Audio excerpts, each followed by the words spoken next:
অনেকে বলেছেন ধানের শীষ দরকার নেই, শাপলা যদি না হয় ধানের শীষও বাতিল করতে হবে। অনেকেই বলেছেন বাংলাদেশে ৭১-এর যুদ্ধে স্বাধীনতা সম্পূর্ণ অর্জিত হয়। অনেকে বলেছেন উচ্চ কক্ষে পিআর পদ্ধতিতে নির্বাচন প্রয়োজন। অনেকে বলেছেন জুলাই আগস্টের বিপ্লবের ঘোষণা না পর্যন্ত চলমান 18 বছরের সকল বিচার না হওয়া পর্যন্ত কোন নির্বাচনের তারিখ ঘোষণা করা যাবে না। বিগত দিনগুলোতে রাস্তায় ছিলাম, আন্দোলন করেছি, পুলিশের রক্ত চক্ষু উপেক্ষা করে মিছিল করার চেষ্টা করেছি, গ্রেপ্তার বরণ করেছি, আয়নাঘরে গিয়েছি, আয়নাঘর থেকে আর ফেরত আসিনি অনেকে, এবং হারুনের ভাতের ঘরে অসংখ্য নেতা কর্মী নির্যাতনের চিহ্ন, নির্যাতনের ভিডিও, নির্যাতনের ছবি আপনারা প্রকাশ করছেন। সেদিন সাহসিকতার সাথে ইলেকট্রনিক কয়েকটি মিডিয়া সে হারুনের বিপ্লবের যে নৃশংসতা প্রকাশ করেছে, প্রচার করেছে, সেজন্য আমি তাদের কাছে কৃতজ্ঞ, ধন্যবাদ। হারুন বিপ্লবের বিরুদ্ধে যখন প্রথম মামলা করি, সে মামলা হাসিনা প্রত্যাহার করে নিল। জুলাই বিপ্লবের পর আমি নিজে বাদী হয়ে শেরে বাংলা নগরে মামলা করলাম। মাননীয় প্রধান উপদেষ্টা, আপনার সহকর্মী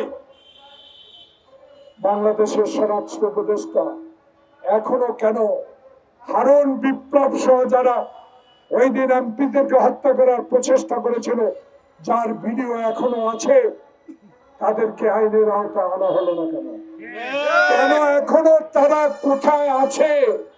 তারা কোথায় অবস্থান করছেন? আমি বিনয়ের সহিত অনুরোধ জানাবো, অনতিবিলম্বে তারা কোথায় আছে, কেন গ্রেপ্তারে আওতানো হচ্ছে না, এই বিষয়গুলো জনগণকে জানাতে হবে। গতকালকে যাদেরকে গ্রেপ্তার করেছেন চাঁদাবাজি নয়, মূল হোতাকে, কারা এই কাণ্ড ঘটিয়েছে তাদেরকে বাইর করতে হবে। এটা মনে রাখা যাবে না। আপনি মনে রাখতে পারবেন না বিশ্বজিৎকে কুপিয়ে কুপিয়ে ফুটপাথে যারা হত্যা করেছে, সেদিন কিন্তু আওয়ামী লীগ তাদেরকে বহিষ্কার করে নাই। যেদিন আপনারকে খুঁচিয়ে খুঁচিয়ে একটা দেশের বিরুদ্ধে কথা বলেছে, সেদিন কিন্তু আওয়ামী লীগ তাদেরকে বহিষ্কার করে নাই। কিন্তু আমাদের জিয়াউর রহমান, খালেদা জিয়ার সুযোগ্য সন্তান তারেক রহমান শোনার সাথে সাথে তাদেরকে আজীবন বহিষ্কার করা হয়। কিন্তু আমার প্রশ্ন, আপনাদেরকে খুঁজে বের করতে হবে গত পরশুর এই ঘটনার মূল হোতাকে। আজকে 11 মাসের এই সরকার, আপনার কাছে অনুরোধ রইব, এই সকল কথা বলে কিন্তু তারেক রহমান প্রধান উপদেষ্টার লন্ডনের বৈঠক এবং ফেব্রুয়ারি নির্বাচনকে ব্যাহত করার আরেকটি মূল চক্রান্ত বলে আমি মনে করি।